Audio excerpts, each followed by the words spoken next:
사도신경 하심으로 우리의 신앙을 고백하겠습니다. 전능하사 천지를 만드신 하나님 아버지를 내가 믿사오며 그 외아들 우리 주 예수 그리스도를 믿사오니 이는 성녀로 잉태하사 동정녀 마리아에게 나시고 본디오 빌라도에게 고난을 받으사 십자가에 못 박혀 죽으시고 장사한 지 사흘 만에 죽은 자 가운데서 다시 살아나시며 하늘에 오르사 전능하신 하나님 우편에 앉아 계시다가 죄로서 산자와 죽은 자를 심판하러 오시리라. 성령을 믿사오며 거룩한 공예와 성도가 서로 교통하는 것과 죄를 사하여 주시는 것과 몸이 다시 사는 것과 영원히 사는 것을 믿사옵나이다. 아멘. 찬송가 560장입니다. 560장 주의 발자취를 따르미. 560장 함께 찬양하시겠습니다.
오늘에게 주신 하나님 말씀은 요한계시록 7장입니다.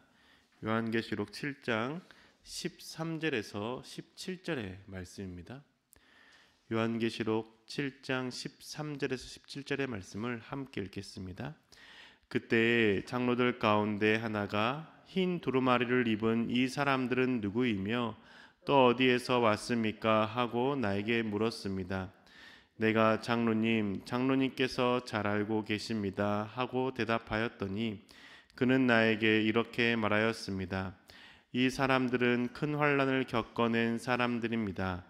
그들은 어린 양이 흘리신 피에 자기의 두루마기를 빨아서 희게 하였습니다. 그러므로 그들은 하나님의 보좌 앞에 있고 하나님의 성전에서 밤낮 그분을 섬기고 있습니다. 그리고 그 보좌에 앉으신 분이 그들을 덮는 장막이 되어 주실 것입니다. 그들은 다시는 줄이지 않고 목마르지 않고 해나 그 밖에 어떤 열도 그들 위에 괴롭게 내려쬐지 않을 것입니다.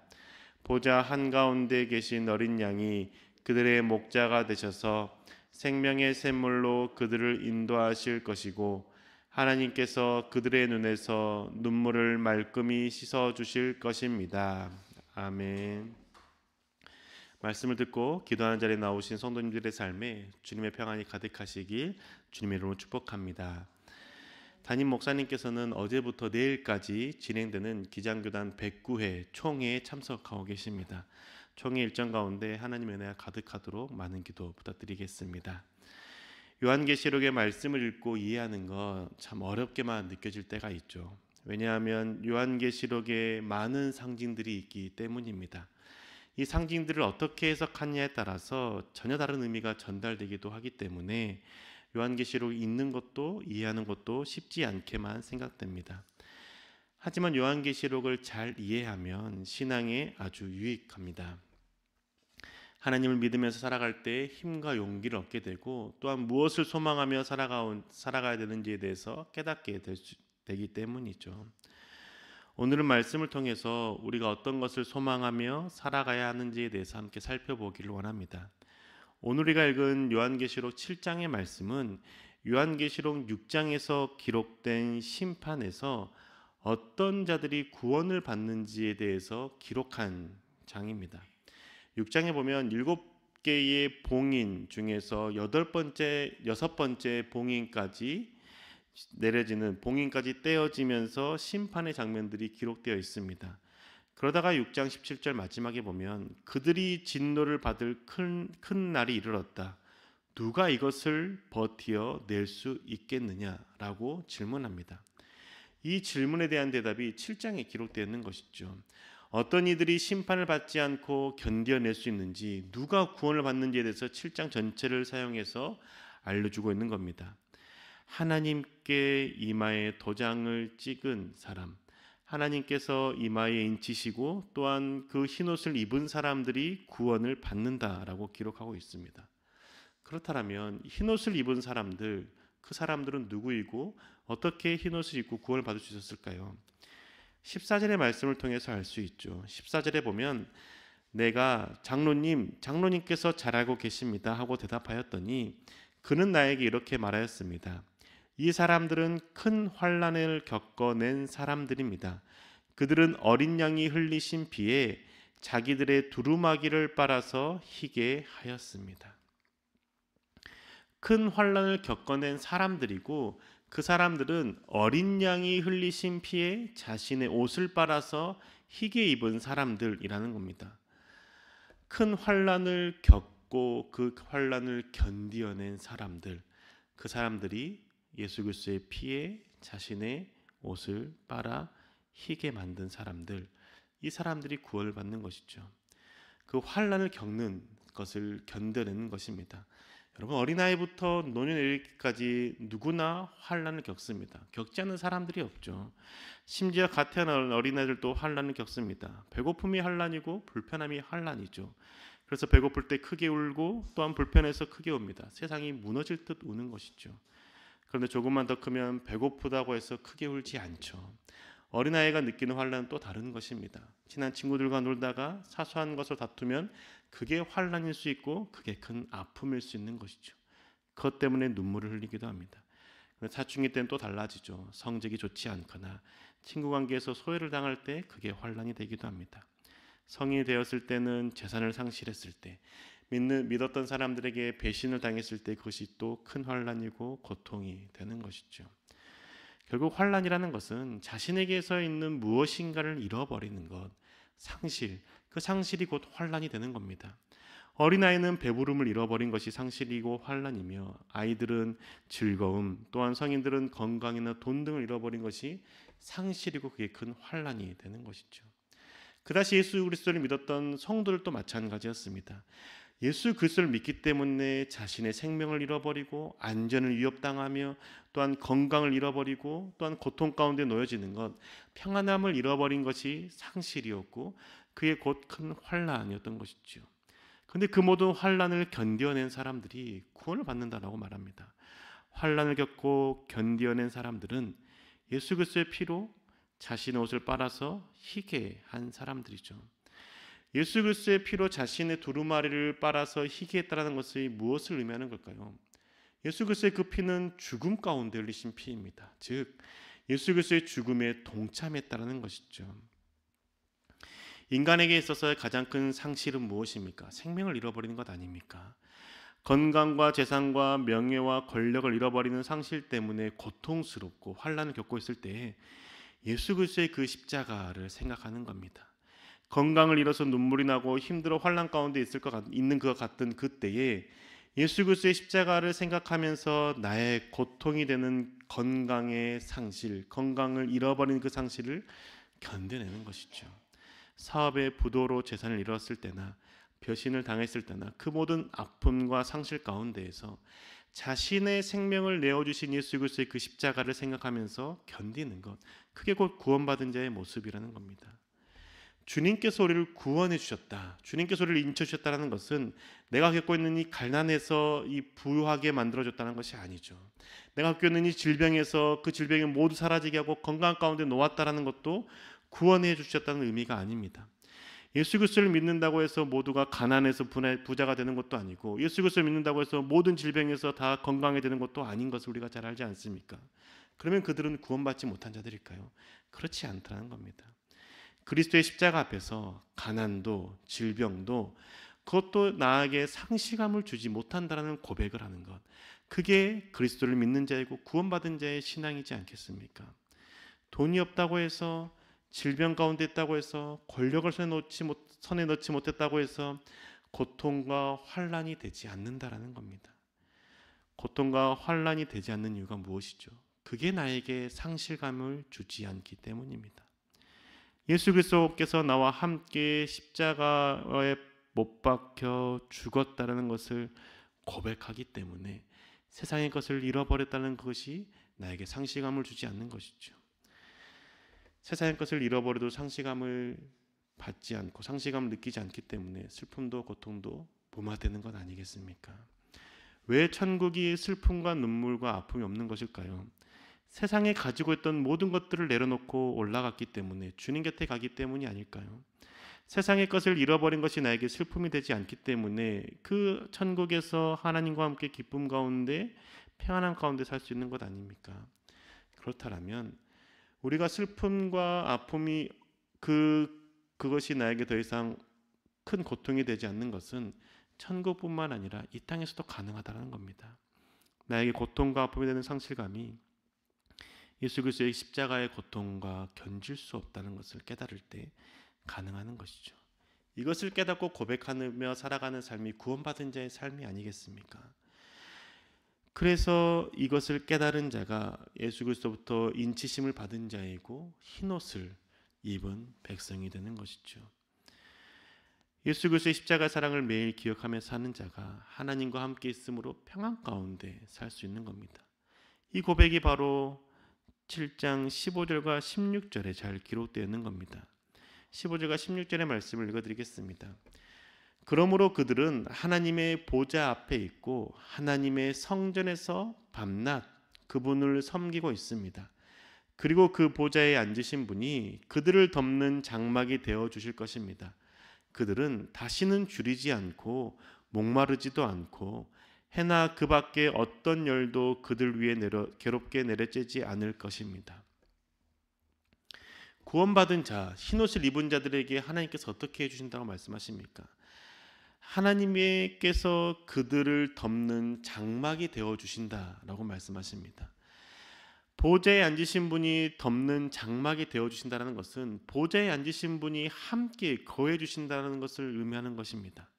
하나님과 함께 거하는 삶, 이게 바로 천국이지 않겠습니까? 천국이 바로 주님과 함께 있는 곳이 아닙니까? 그러면 이 땅 가운데 내가 살아갈 때 나에게 상실감을 주고 고통과 아픔 가운데 있게 하는 그 상황 가운데 예수 그리스도께서 나와 함께 하심을 고백함으로 주님께 나의 고통과 아픔을 맡겨드리고 주님이 주시는 위로와 평안을 누리며 살 수 있지 않겠습니까? 이 의미를 잘 담고 있는 구절이 16절의 말씀이죠. 다시는 줄이지 않는다라고 말씀합니다. 목마르지 않는다라고 말씀합니다. 줄이지 않고 목마르지 않는다라는 것은 내가 상실했던 것에 대해서 다시 찾고자 갈망하는 마음들을 내려놓게 된다는 것이죠. 돈을 잃어버렸을 때 그 돈을 다시 찾고자 하는 그 갈망과 열망들을 내려놓고 나와 함께 하시는 주님으로 인해서 그 목마름은 사라진다라고 말하는 것이죠. 건강을 잃었을 때 건강을 회복하기 위한 갈망이 우리 가운데 있을 수 있습니다. 그런데 그 건강을 다시 주께서 주시지 않는 것 같다 할지라도 지금 나와 함께 하시는 하나님으로 인해서 그 목마름은 사라지게 된다는 것이죠. 주님을 잃어버리지 않는 것, 주님과 함께 있는 것만으로 만족하며 살아가게 되는 것이죠. 가난과 궁핍 가운데 먹이시는 주님으로 감사하는 것이죠. 질병 가운데 있지만 나와 함께 하신 하나님으로 인해서 기쁨 가운데 주님을 찬양하며 고백할 수 있게 된다는 것이죠. 그러다가 주님께서 나에게 다시 건강을 되찾게 해주시거나 주님께 나에게 재정적인 어려움을 다시 벗어나게 해주실 때 그것 또한 주님께 감사하며 주님께 나아갈 수 있는 것이죠. 구원받은 자는 하나님을 잃어버리지 않는 것을 소망하며 살아간다는 겁니다. 다른 것을 다 잃어도 견딜 수 있는 이유는 하나님이 나와 함께 하시는 것이 내게 인정되고 고백되어지기 때문인 것이죠. 하나님과 함께 있는 그 장막이 나에게 복됨을 고백하기 때문입니다. 그와 반대로 하나님을 잃어버리는 것, 그것을 견디지 못하며 살아가는 자가 구원받은 자의 모습이지 않습니까? 근데 저와 여러분의 모습은 어떻습니까? 반대로 살아가고 계시지 않습니까? 죄를 짓고 하나님과 떨어져 사는 것에 대해서도 그렇게 힘들어하고 상실감을 느끼며 고통감을 느끼지 못하고 계시지 않습니까? 죄를 지을 때 하나님과 관계가 끊어지고 하나님의 장막에 거할 수 없다는 것을 알아도 죄를 선택하지 않습니까? 탐심을 쫓고 정욕을 탐욕하고 하나님에게 징벌을 받지 않기만을 소망하며 회개하지 않습니까?